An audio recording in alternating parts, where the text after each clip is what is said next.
दया सागरा अज्ञानत्वहरो निबुद्धिमतिदे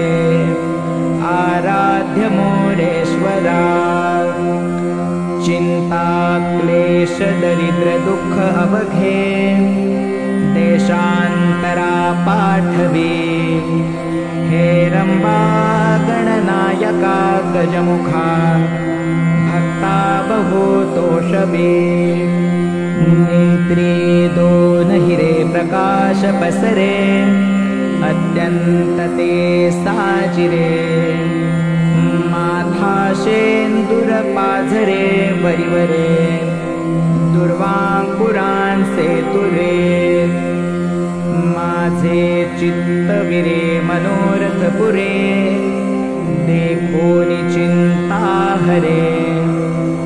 गोसावी सुत वासुदेव कविरे या मोरजाला स्मरे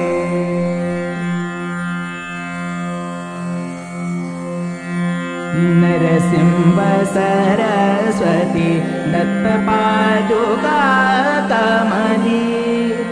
नतमस्तक होता वृत्ति सुखमय झाली अज्ञान व्याप्त